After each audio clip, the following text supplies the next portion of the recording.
करवा चौथ। सालों पहले एक शहर में साहूकार रहता था जिसके 7 बेटे और 7 बेटी थी। बेटी का नाम करवा था। साहूकार ने अपने बच्चों को पालन पोषण काफी शाही तरीके से किया था। सभी भाई अपनी इकलौती बहन को बहुत मानते और उस पर अपनी जान छिड़कते थे। उन्होंने उसकी शादी एक अमीर साहूकार के साथ एकदम शाही तरीके से की। एक दिन करवा ससुराल से अपने मायके आई। सभी भाइयों ने उसका जोरदार स्वागत किया। उन्होंने पहले अपनी बहन को खाना खिलाया और फिर खुद खाया। इसके बाद सभी एक साथ बैठकर बचपन की यादें साझा करने लगे। इसी तरह कुछ दिन बीतते चले गए। इन एक दिन शाम को जब करवा के सातों भाई अपने काम से घर लौटे तो उन्होंने देखा कि उनकी बहन काफी उदास होकर बैठी थी। अपनी बहन करवा को उदास देखकर सभी भाई चिंतित हो गए। वो तुरंत उसके पास गए और उदासी का कारण पूछने लगे। इस पर करवा ने बताया कि उसने अपने पति के लिए करवा चौथ का उपवास रखा है और चांद के इंतजार में सुबह से ही भूखी प्यासी है। जैसे ही चांद निकलेगा वह उसे देखकर अपना उपवास तोड़ेगी। यह सुनकर भाइयों का भी मन उदास हो गया। वे सभी करवा के इस कष्ट को देख नहीं पाए, खासकर उसका सबसे छोटा भाई जिसे करवा से सबसे अधिक स्नेह था। बहन को भूखा प्यासा देखकर सभी भाई कुछ ऐसा उपाय सोचने लगे जिससे वो अपनी बहन का कष्ट दूर कर सकें।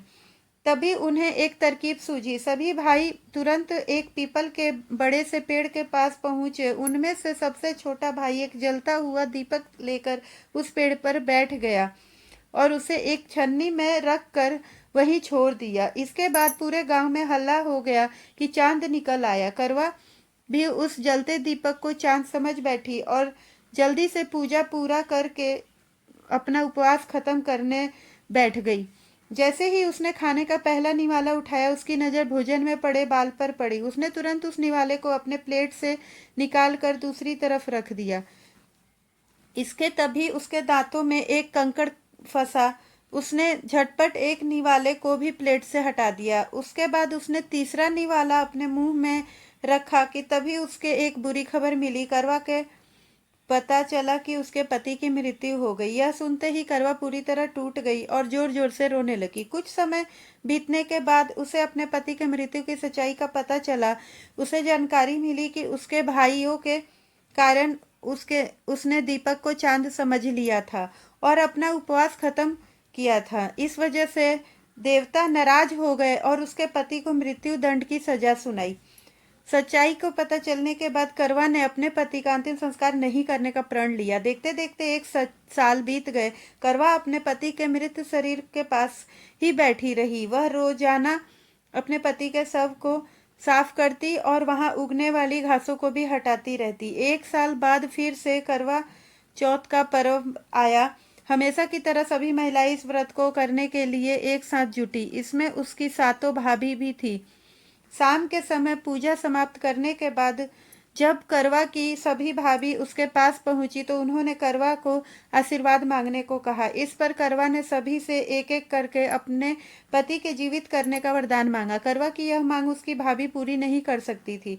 उन्होंने करवा को समझाया भी, लेकिन वह नहीं मानी। फिर भी उसकी एक भाभी ने बताया कि उसके छोटे भाई के वजह से ही ऐसा हुआ है, तो उसकी छोटी भाभी ही इस स्थिति को ठीक कर सकती है। यह सुनकर करवा अपनी छोटी भाभी के पास गई और उनके पैर पकड़ लिए अपने पति को जीवित करने का आशीर्वाद मांगने लगी। पहले तो उसकी छोटी भाभी बहुत टाली, फिर लेकिन अंत में उसकी छोटी भाभी ने अपनी तर्जनी उंगली को काटकर उसमें से एक अमृत की एक बूंद करवा के मृत पति के ऊपर डाल दी। जैसे ही अमृत की बूंद उसके ऊपर गिरी वह जिंदा हो गया और जय श्री गणेश के नारे लगने पड़े। इस घटना के बाद में से ऐसी मान्यता है कि करवा चौथ का व्रत करने से गौरी शंकर खुश होते हैं और महिलाओं के सुहाग की रक्षा का वरदान देते हैं।